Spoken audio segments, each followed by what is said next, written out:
आमंत्रित करता हूं प्रोफेसर विवेक कुमार सर को। वे आए और जनजाति समाज का जो एक पक्ष है विकास, उस पर एक नई दृष्टि हमें प्रदान करें। मंच पर आसीन आदरणीय वैभव जी, रामनाथ जी, सभागार में उपस्थित आदरणीय परमादरणीय अतुल जी, सभी विश्वविद्यालयों से आए कुलगुरु और सभी विश्वविद्यालयों से आए और महाविद्यालयों से आए प्राध्यापक बंधु भगिनी, समाज की चिंता करके और समाज के लिए निरंतर काम करने वाले सामाजिक कार्यकर्ता और कुछ छात्र भी मुझे ऐसे दिख रहे हैं पीछे। मुझे सबसे आसान विषय मिला है बोलने के लिए। जब हम लोग सत्र की चर्चा कर रहे थे तो वैभव जी ने बोला कि विकास के विषय पर सबसे ज्यादा बोलना है, आपको बोलना है, और मैं ये कह रहा था कि विकास के विषय पे बोलना सबसे आसान है, क्योंकि जनजातीय समाज की अस्मिता और अस्तित्व के बारे में यदि बात हो गई तो मानो विकास के बारे में सारी बात हो गई। छोटी छोटी कुछ उदाहरण हैं, मेरे अपने जीवन में कुछ सी बातें हुई हैं, उनकी मैं चर्चा करूंगा और फिर ध्यान में आएगा कि इस विषय को कहां लेकर जाना है, विकास मतलब क्या, और जनजातीय संदर्भ में यदि बात करेंगे तो विकास मतलब क्या। अभी हम लोगों ने भी IIT दिल्ली में 2-3 कार्यशालाएं की जनजातीय गौरव दिवस के उपलक्ष्य में। तो 14 नवंबर को एक कार्यशाला थी। उस कार्यशाला का हम लोगों ने टाइटल दिया था tribal philosophy of sustainable development. तो मेरे एक मित्र हैं department of humanities and social sciences के, इकोनॉमिक्स, डेवलपमेंट इकोनॉमिक्स पे काम करते हैं। तो उन्होंने मुझे फोन किया, बोले सर लगता है कि कुछ टाइटल में गड़बड़ हुआ है। तो मेरा अंग्रेजी में हाथ थोड़ा तंग भी है, तो मुझे लगा कि शायद मैंने कुछ गड़बड़ की है। तो मैंने मेल चेक किया तो मैंने बोला नहीं, टाइटल तो एकदम ठीक है। तो उन्होंने बोला कि आपने लिखा है tribal philosophy of sustainable development. तो मैंने बोला कि विषय क्या होना चाहिए? बोले विषय होना चाहिए कि फिलॉसफी ऑफ ट्राइबल डेवलपमेंट। हमारी बातचीत हुई तो मैंने उनको कहा कि आप कार्यक्रम में आइए, 2-2.5 घंटे का कार्यक्रम है, फिर हम बात करेंगे कि टाइटल जो मैंने दिया वो सही है या जो आप सोच रहे हैं वो सही है। अभी मित्रों, अभी आप लोगों ने यदि समाचार पत्र पढ़ते होंगे, मीडिया को लगातार यदि देखते होंगे, तो अभी एक बड़ी न्यूज थी COP29 के बारे में, कॉन्फ्रेंस ऑफ पार्टीज 29, जो क्लाइमेट चेंज के बारे में, जो विश्व भर के सभी बड़े बड़े दिग्गज नेता हैं, सभी देशों के प्रमुख हैं, वो चिंता करते हैं कि, और क्लाइमेट चेंज कितना बड़ा संकट है आप सभी जानते हैं, उसके बारे में मैं बात नहीं करूंगा। और वो COP29, वो जो भी रेजोल्यूशंस लेने वाले थे, ये पूरी कवायद फेल हो गई। सारे देश, सभी देश ये जानते हुए भी कि क्लाइमेट चेंज एक बहुत बड़ी समस्या है और सबको एक साथ मिलकर इसके ऊपर काम करना है, तो भी वो किसी एक निर्णय पर नहीं आ पाए। और जब मैं हलमा की बात आई, वैभव जी ने हलमा की बात की, और जब मैं हलमा को देखता हूं तो झाबुआ में 10,000 भील जनजाति के लोग, जिसमें महिला, पुरुष, बच्चे सभी लोग हैं, सिर्फ एक आह्वान पर, बिना किसी स्वार्थ के, बिना किसी बाहरी मदद के, अलग अलग पहाड़ियों को जाकर उनको हरा भरा करने का काम कर रहे हैं, वहां जल संग्रहण का काम कर रहे हैं। COP29 में इतने सारे देश मिलकर कोई डिसीजन नहीं ले पा रहे, और यहां वो समाज जिसको शायद क्लाइमेट चेंज की डेफिनेशन ना पता हो, सस्टेनेबल डेवलपमेंट की डेफिनेशन ना पता हो, वो एक्शन ले रहा है, एक्शन कर रहा है।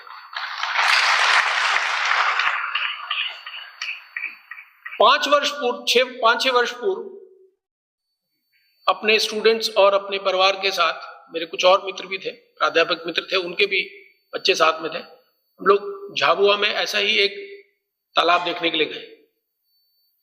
बड़ा अच्छा अनुभव आया। हमारे सभी के ध्यान में अनुभव यह था कि इस समाज के पास सिविल इंजीनियरिंग का इतना बड़ा तकनीकी ज्ञान है कि इन्होंने बिना किसी सिविल इंजीनियर के इंटरवेंशन के, सिविल इंजीनियरिंग पढ़े लिखे व्यक्ति के इंटरवेंशन के बिना ही इन्होंने इतना अच्छा तालाब बनाया।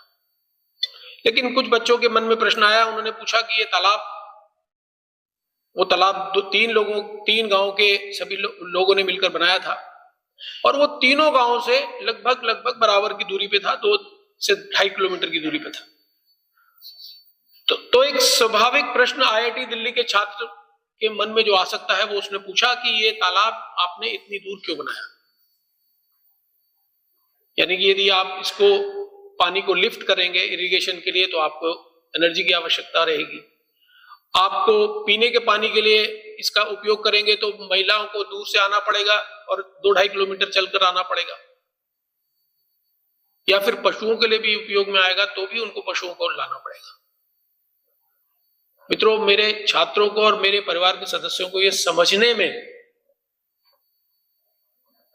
कम से कम 6 महीने लग गए कि ये तालाब उस समाज ने अपने उपयोग के लिए नहीं बनाया।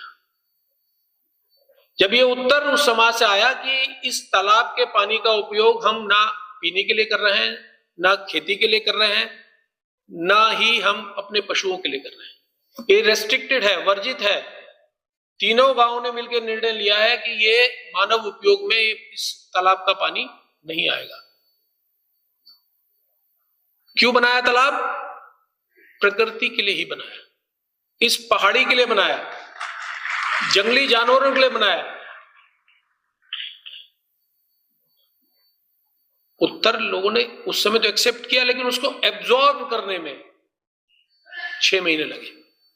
और उनमें से कुछ 1-2 छात्र ऐसे रहे फिर बाद में, जो लगातार फिर झाबुआ जाते रहे और आज भी वहां से कुछ ना कुछ सीखने की बात कर रहे हैं।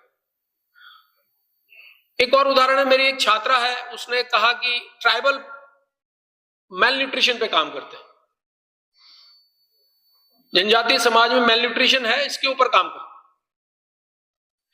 ठीक है, मैंने उसको कहा कि ऐसा करो कि जनजातीय समाज के बीच में जाओ, कुछ समय व्यतीत करो और पहले ट्राइबल प्लेटर के बारे में इंफॉर्मेशन लेकर आओ कि वो लोग खाते क्या है, उनके खाद्य पदार्थ क्या है। फिर हम जो तुम न्यूट्रिशन की बात कर रही हो, फिर उस पर हम काम करें कि कितना न्यूट्रिशन उनको अवेलेबल है, कितनी आवश्यकता है, और सब उसके ऊपर फिर आगे काम करेंगे। 4 महीने के शोध के बाद, फील्ड स्टडी के बाद, उड़ीसा में एक जनजातीय क्षेत्र में, उड़िया लड़की थी, तो उड़ीसा में ही उसने वो स्थान तय किया। तो हम लोग जब वापस आई वो, तो हम लोग चर्चा के लिए बैठे, तो उसने कहा कि सर मेरे को टॉपिक चेंज करना है। मैंने कहा क्यों, टॉपिक क्यों चेंज करना है?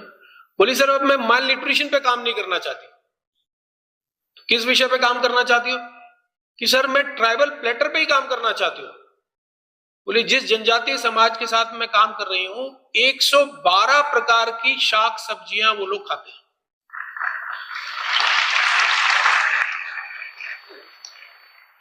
112 प्रकार की। तो मैं ब्रज का रहने वाला हूं, भगवान कृष्ण की भूमि है, और गोवर्धन का पर्व वैसे तो छत्तीसगढ़ और मध्य प्रदेश में भी बड़े धूमधाम से मनाया जाता है। तो गोवर्धन के पर्व पर हमारे यहाँ परंपरा है कि एक अन्नकूट का प्रसाद बनता है। उसमें हम गिनती करते हैं, जब हम छोटे थे, बच्चे थे, तो गिनती करते थे कि किसी तरह से 56 सब्जियां और फल हम उस सब्जी में डाल पाए। मेरे ध्यान में नहीं आता कि कभी हम लोग 35 या 36 सब्जियों से ऊपर जा पाए होंगे। एक जनजातीय समाज जो एक बहुत छोटी सी जो भौगोलिक रचना है वहां पर रह रहा है, 112 प्रकार के सब। 10 प्रकार के मशरूम जिनके बारे में वो, चूंकि वो लड़की उड़िया बैकग्राउंड से थी, भुवनेश्वर में रही, फिर दिल्ली में काफी समय रही, वो सिर्फ 3 तरह के मशरूम जानती थी। उस समाज में 112 तरह के। फिर एक बार मैं अपने स्टूडेंट्स के साथ नंदुरबार हम लोग जनजातीय समाज के बीच में कुछ काम करने के लिए गए थे। तो अपना एक वहां पर संस्था काम करती है योजक, तो योजक के कार्यकर्ताओं ने कहा कि हम आप लोगों को सीड बैंक दिखाने ले चलते हैं। बोले हाँ, लोगों ने बड़ा अच्छा सीड बैंक बनाया है और एक एक जिन्स के 50-50 वैरायटी उनके पास है सीड्स। IIT में शोध करने वाले छात्रों के ध्यान में जब सीड बैंक की बात आती है तो उनके ध्यान में कोई एक बड़ा कोई कोल्ड फैसिलिटी है और ये सब है, और उसमें कुछ जर्म प्लाज्म होंगे और सारे सीड्स होंगे, ये सब। तो एक गांव में हमें ले गए और उन्होंने हमें जनजातीय समाज के किसान से उन्होंने हमें मिलवाया। तो और उनको कहा कि भाई आप इनको अपना सीड बैंक दिखाइए। 250 प्रकार के अलग अलग सीड, अलग अलग वैरायटीज, धान की 55 किस्में हम लोगों ने उस दिन देखी। आप लोगों में से बहुत सारे लोग जनजातीय समाज से हैं, तो उनके तो ध्यान में ये सारी बातें होंगी। मुझे नहीं पता था कि लौकी, छत्तीसगढ़ में शायद लौकी ही बोलते होंगे उसको,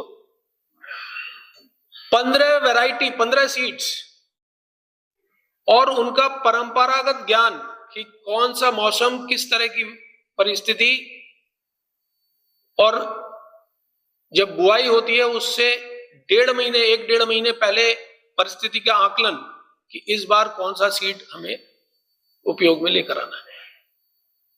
ऐसी ज्ञान परंपरा,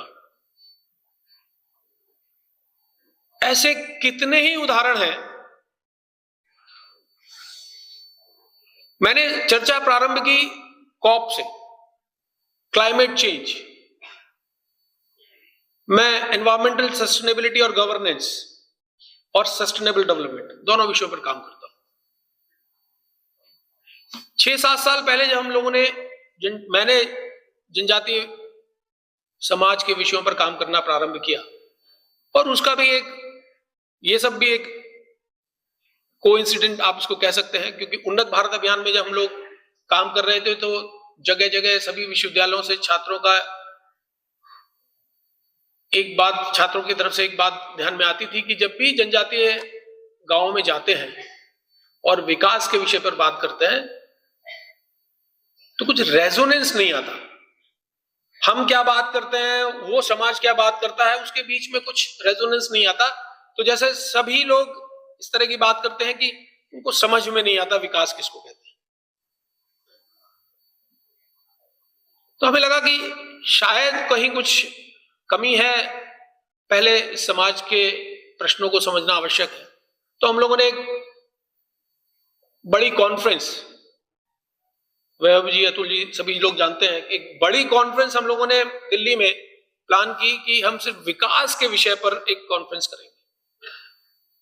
प्रश्न वही था ध्यान में कि जनजातीय समाज का विकास कैसे हो। सभी लोग दुबले हो रहे हैं, हम भी दुबले हो रहे थे, हमें भी बड़ी चिंता थी कि भारत के जनजातीय 10% हिस्सा, जनसंख्या का हिस्सा है, उसका विकास कैसे हो। सरकारें बड़ी चिंता में रहती हैं, केंद्र सरकार हो, प्रदेश सरकार हो, बड़े बड़े डेवलपमेंटल एजेंसीज, ग्रुप्स, एकेडमिशियंस, तो हम लोगों के ध्यान में भी वो बात आई। लेकिन चूंकि सामाजिक सरोकार वाले सभी लोग थे तो थोड़ा सेंसिटिविटी थोड़ी सी थी, अधिक थी। तो ये ध्यान में आया कि पहले समझते हैं कि समस्या क्या है। तो विकास के रास्ते से हम पहुंचे अस्तित्व पर। हमें ध्यान में आया कि अस्तित्व का प्रश्न है जिसको पहले एड्रेस करना चाहिए। उसके बाद अस्तित्व पर चर्चा करते करते और कल्याण आश्रम के अपने सभी मार्गदर्शकों से और ज्यादा चर्चा हुई, तो अस्तित्व से हम पहुंचे अस्मिता के पास। और ध्यान में आए कि विकास का तो प्रश्न ही नहीं है, प्रश्न ही अस्मिता का है। और यदि हम अस्मिता को समझेंगे तो हमें ध्यान में आएगा कि विकास कैसे हो, इससे पहले तो यह समझना होगा कि विकास क्या है और विकास क्या हो, विकास की अवधारणा क्या हो, कैसे होगा तो बात का प्रश्न है। यदि मैं इन दो बातों को जोड़ूं, जो क्लाइमेट एक्शन की मैंने बात की, क्लाइमेट चेंज की मैंने बात की, हम क्या बात कर रहे हैं? हम बात कर रहे हैं कि एमिशंस हो रहे हैं, स्कोप 1, स्कोप 2, स्कोप 3। उन एमिशंस को कैसे रोका जाए। और इधर हम क्या बात कर रहे हैं कि जनजातीय समाज का विकास कैसे किया जाए, जबकि जनजातीय समाज आपको एक मॉडल देने के लिए तैयार है कि आप अपना विकास कैसे करें। जो तथाकथित विकसित समाज है उसका विकास का क्या मॉडल हो। और आप विश्वास मानिए, सस्टेनेबल डेवलपमेंट में उससे पहले से पढ़ाता था, और सस्टेनेबल डेवलपमेंट को मैंने हमेशा तब तक एसडीजी गोल्स के चश्मे से देखा।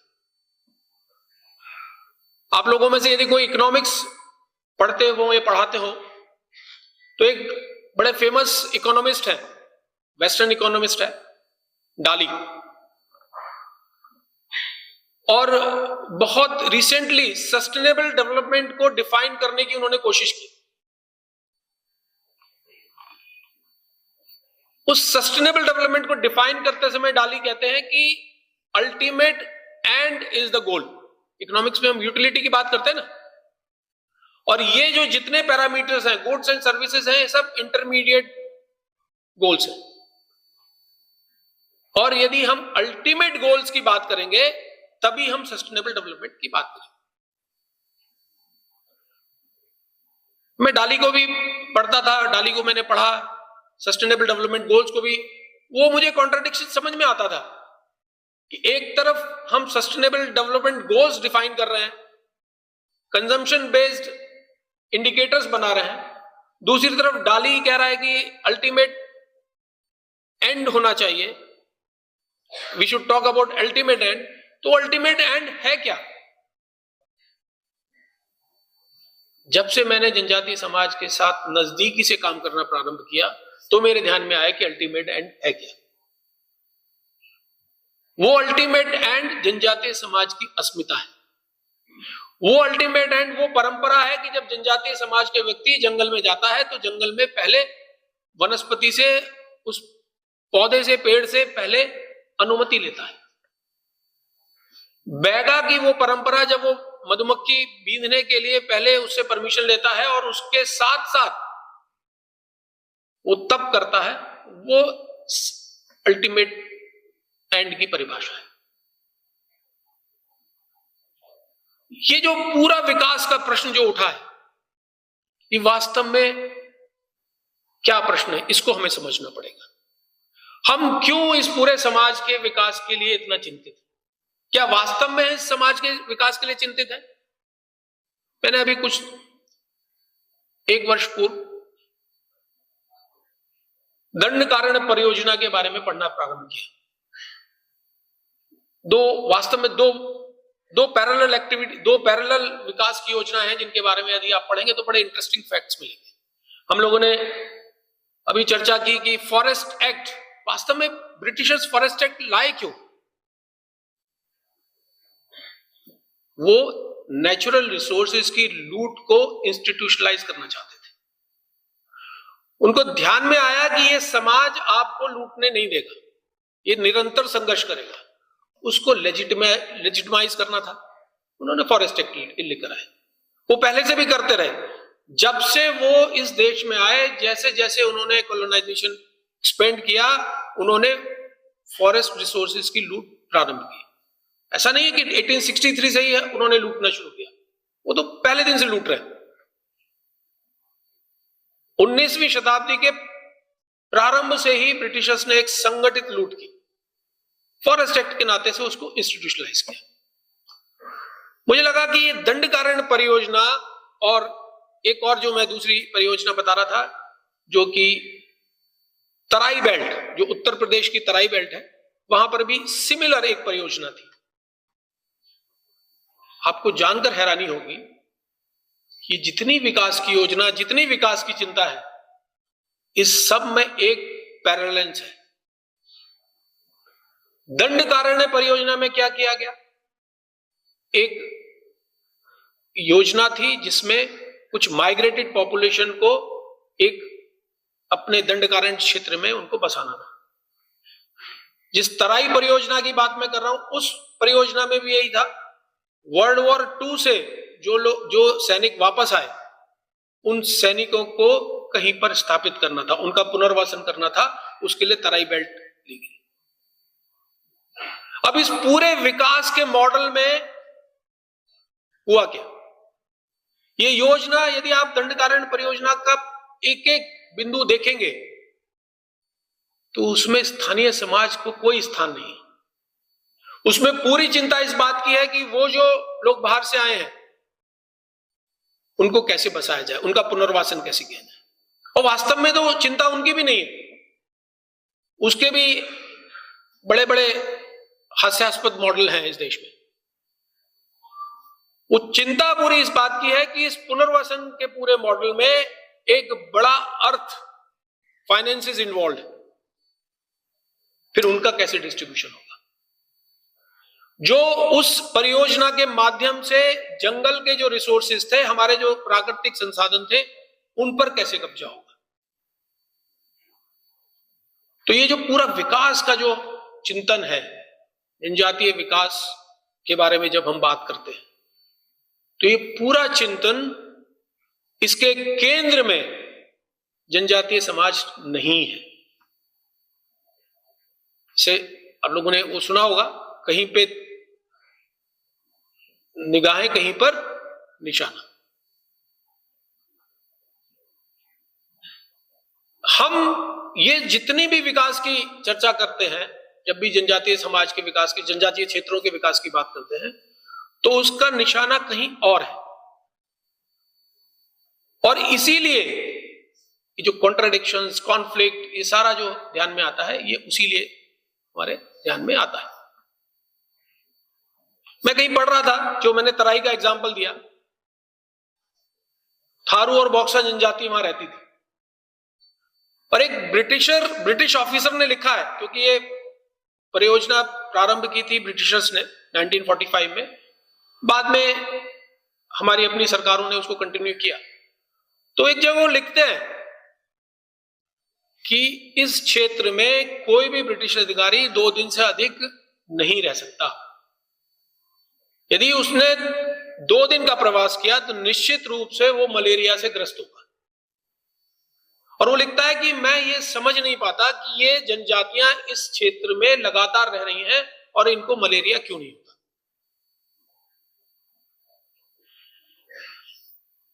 तो ये विषय, जब हम विकास की बात करते हैं, तो वास्तव में विषय ये हो कि जनजातीय समाज का विकास कैसे करें, या वास्तव में विषय ये हो कि जनजातीय समाज से विकास के बारे में हम क्या सीखें, ये हमें समझना है क्या। लेकिन इसका क्या मतलब यह है कि जनजातीय समाज को विकास की कोई आवश्यकता नहीं है?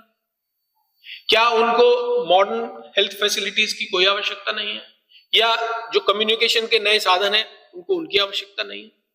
मैं ऐसा बिल्कुल नहीं कह रहा हूं। मैं जो बात बार बार इंगित कर रहा हूं वो यह इंगित कर रहा हूं कि जनजातीय समाज के विकास को समझने के लिए, उनके लिए, उनको यदि विकास का मॉडल देना है तो सबसे पहले उस समाज की अस्मिता के बारे में समझना पड़ेगा। उनका वैल्यू सिस्टम क्या है, उनकी अर्थ की समझ क्या है। हमारे इंडिकेटर्स क्या है? Per capita income. क्या जनजातीय समाज का डेवलपमेंट का इंडिकेटर पर कैपिटा इनकम है? मेरे कुछ छात्र 1 सप्ताह के लिए जनजातीय क्षेत्र में गए, आने के बाद उनके अनुभव जब हम लोगों ने साझा किए तो सभी ने बोला कि दुर्गम क्षेत्र है, बहुत सारी सुविधाएं नहीं है, इंटरनेट जो एक सामान्य IIT के शोध छात्र कह सकते हैं, सुविधाओं का नितांत अभाव है। तो मैंने कहा अच्छी बात है। मैंने कहा कुछ अच्छा भी आपको वहां देखने को मिला? बोले हाँ सर। और सभी का एक अनुभव था कि इतने अभाव के बाद भी वहां सब लोग प्रसन्न हैं। उन छात्रों ने बताया कि सर हमने, जबकि जब वो छात्र गए थे हमने उनको बोला था कि सिर्फ इमर्शन एक्टिविटी है, आपको कोई प्रॉब्लम्स आइडेंटिफिकेशन नहीं करना है। फिर भी पढ़े लिखे लोग हैं, सभी लोग चिंता करते हैं, और IIT के छात्र और अध्यापक तो ज्यादा चिंता करते हैं समाज की। तो उनकी चिंता थी, तो उन्होंने पूछा कि आपको क्या दिक्कत है। तरह तरह से पूछा उन्होंने, घुमा के फिर आके, कभी महिला से, कभी पुरुष से, कभी बच्चे से, बूढ़े से, ऐसा खुद उन्होंने मेरे से शेयर किया। और उन्होंने बताया कि किसी ने भी कभी ये नहीं कहा कि हमें इस चीज की आवश्यकता है। जब भी ये प्रश्न आया कि आपको क्या आवश्यकता है, बोले नहीं हमारे पास सब कुछ है। तो जब ये सब कुछ है का भाव मेरे ध्यान में आता है, मैं उसको कोरिलेट करता हूं डाली के उस कल्पना से कि अल्टीमेट एंड क्या है। सस्टेनेबल डेवलपमेंट मतलब ultimate and what is that ultimate and? मेरे पास सब कुछ है। तो विकास की हम चर्चा करें आवश्यक है, लेकिन दो पक्षों पर। पहला पक्ष, जनजातीय समाज के विकास की अवधारणा से हम क्या सीख सकते हैं, हमें क्या सीखना है। तो पहला तो सबसे बड़ी बात उनकी अस्मिता से कि प्रकृति और पुरुष, इनमें कौन बड़ा है।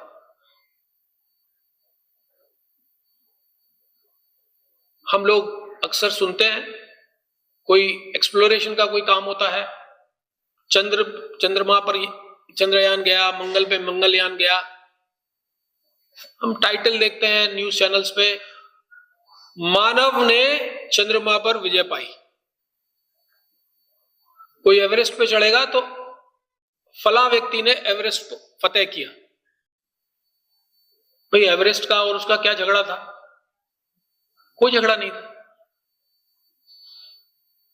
और फिर हम बात कर रहे हैं सस्टेनेबल डेवलपमेंट की, हम बात कर रहे हैं कि रिसोर्सेज बचे रहे, हमारी फ्यूचर जनरेशन के लिए भी बचे रहे। वो मॉडल ये समाज देता है, प्रकृति से परमिशन लेनी हर बात की। प्रकृति और पुरुष के बीच में सामंजस्य भी नहीं है, प्रकृति के ऊपर पुरुष तो है ही नहीं, और दोनों बराबर भी नहीं है। पूरा समाज ये मानता है कि प्रकृति हमसे बहुत ऊपर है, इसीलिए तो देव है। तो ये एक पक्ष है जो हमें बराबर इसके बारे में चर्चा करनी चाहिए। जब भी हम जनजातीय समाज के विकास के बारे में बात करें तो इस विषय पर चर्चा होनी चाहिए। और इस विषय को हम कब चर्चा कर पाएंगे? जब हम अस्मिता की चर्चा कर पाएंगे। बिना अस्मिता की चर्चा किए हुए हम इस पक्ष पर बात नहीं कर सकते। दूसरा पक्ष, अब जनजातीय समाज के लिए विकास के कौन कौन से पक्ष हैं जिन पर बात होनी चाहिए। जैसे सामान्यतः बात हुई, क्या प्रधानमंत्री आवास योजना में जनजातीय समाज को मकान नहीं मिलने चाहिए? मिलने चाहिए, लेकिन कैसे मिलने चाहिए, उनका डिजाइन कैसे हो। उनको हरिद्वार में वनों में रहने वाले वन गुर्जर्स को 2012 में सुप्रीम कोर्ट के एक डिसीजन के बाद उनका पुनर्स्थापन किया गया। हर वन गुर्जर को 10 एकड़ जमीन दी गई, उसमें घर बना के दिया गया और उनको कहा गया कि आप खेती करें। जिस समाज ने शताब्दियों से खेती नहीं की, जो जंगलों में भैंस बकरी भेड़ चराता रहा, कश्मीर से लेकर नीचे उत्तराखंड के पहाड़ों तक मूव करता रहा, उस समाज के लोगों को कहा गया कि आप खेती करिए। जिनके घर इतने हवादार बनते हैं और इतना अच्छा छप्पर लगाते हैं कि कितनी भी मूसलाधार बारिश हो उसमें से एक बूंद पानी नहीं टपके। आपको इस विषय पर, अस्मिता के विषय पर लोगों के अनुभव मिलेंगे, किताबें मिलेंगी, लोगों ने अपने अपने अनुभव संकलित करके अलग अलग फॉर्म में पब्लिश किए होंगे, लेकिन जिसको हम पीयर रिव्यूड शोध पत्र, पीयर रिव्यूड रिसर्च पेपर कहते हैं, ऐसे रिसर्च पेपर्स नहीं मिलेंगे। आप जब टेक्स्ट बुक पढ़ना शुरू करेंगे जनजातीय समाज के बारे में, तो जो वैभव जी ने कहा वो एंथ्रोपोलॉजिकल, यानी कि उसकी नाक चौड़ी क्यों, उसकी आंख छोटी क्यों, अरे बाकी समाज में क्या एक रूपता है क्या, या वो फीचर्स उस समाज में नहीं मिलते हैं क्या? हाइट, नाक की लंबाई, कान की चौड़ाई, इसके अलावा जनजातीय विषयों पर शोध करने के विषय नहीं है क्या? विषय है, यही विषय है। अस्मिता ही वो विषय है जिस पर हम लोगों को अपना शोध प्रारंभ करना चाहिए। आप लोगों की जिम्मेदारी ज्यादा बड़ी है, क्योंकि आप लोग उस राज्य में रहते हैं जहां पर बड़ी संख्या में ऐसी परंपराएं अवेलेबल है, उनको डॉक्यूमेंट करना। और जब मैं उनको डॉक्यूमेंटेशन की बात करता हूं तो साइंटिफिकली डॉक्यूमेंट करना।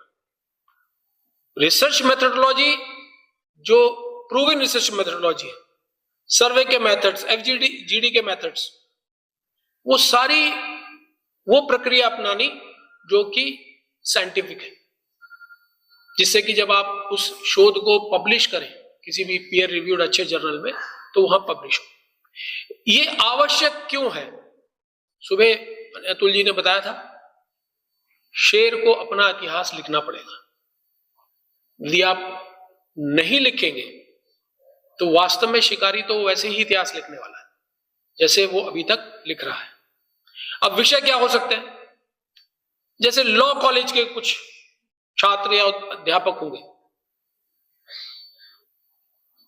तो जनजातीय समाज की न्याय व्यवस्था क्या, और उसका कंपैरिजन भारतीय न्याय व्यवस्था से क्या हो सकता है। दर्शन के कुछ छात्र होंगे, फिलॉसफी पढ़ते पढ़ाते होंगे, जनजातीय समाज की, देव समाज की क्या कल्पना है, उनके उत्सव, उनका प्रकृति के साथ संबंध। और सिर्फ यही नहीं छोड़ना, यह भी समझना कि उसके ट्रेसेस आपके परिवार में कहां तक आते हैं, जो गैर जनजातीय समाज के लोग हैं। ये जो अदरनेस के तरीके से जितना रिसर्च पब्लिकेशंस हुआ है, उसको समाप्त करना है, ये हमारा काम। बहुत सारे विषय हैं, हर विषय, इतिहास का विषय, इतिहास में तो इतना स्कोप है शोध करने का कि यदि हम एक एक जिले पर यदि काम करेंगे, क्योंकि जनजातीय नायकों ने 1770 से लेकर 1947 तक, एक प्रोफेसर रक्तिम पात्र हैं जेएनयू में, उनसे चर्चा हो रही थी, नागा लोगों के बीच में उन्होंने काफी काम किया। उन्होंने ये बताया कि यदि आप 10 नागा गांवों में जाएंगे तो आजाद हिंद सेना के ऊपर एक अच्छा शोध पत्र लिख सकते हैं। इतनी मेमोरीज हैं उन लोगों की। हम लोगों की कितनी मेमोरीज हैं? सुभाष चंद्र बोस जी के बारे में कितना पढ़ते हैं, कितना जानते हैं? इतिहास में एक बड़ा स्कोप है। इकोनॉमिक्स समझे तो कि जनजातीय समाज का इकोनॉमिक मॉडल क्या है वो सामुदायिकता का मॉडल, जो कि ये तय कर देता है कि यदि एक परिवार का यदि घर नष्ट हुआ तो पूरा समाज मिलकर घर का निर्माण कर देता है। उसको समझने की आवश्यकता है, उसको संकलित, उसको थ्योराइज करने की आवश्यकता है।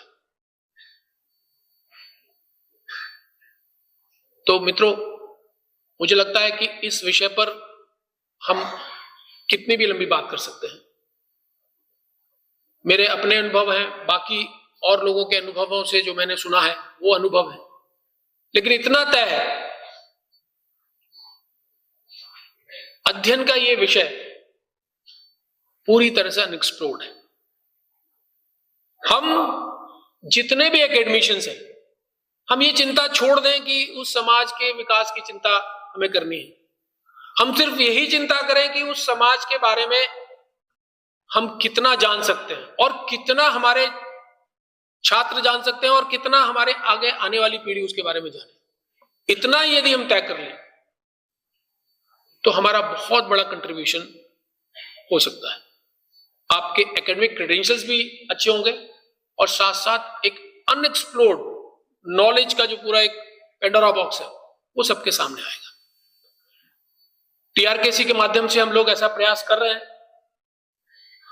ऐसे बहुत सारी संस्थाएं हैं जो कि हमें इसमें मदद कर सकती हैं। कल्याण आश्रम के पास पूरा ऐसा फील्ड का रिसोर्स नेटवर्क है। आप लोग सभी उसमें जुड़ेंगे तो बहुत अच्छा रहेगा। और मुझे लगता है कि कुछ वर्षों के लिए यदि ये चर्चा ही थोड़ी सी रुक जाए कि जनजातीय समाज का विकास कैसे हो, तो वास्तव में उनका विकास हो जाएगा, ऐसा मेरा मानना है। धन्यवाद।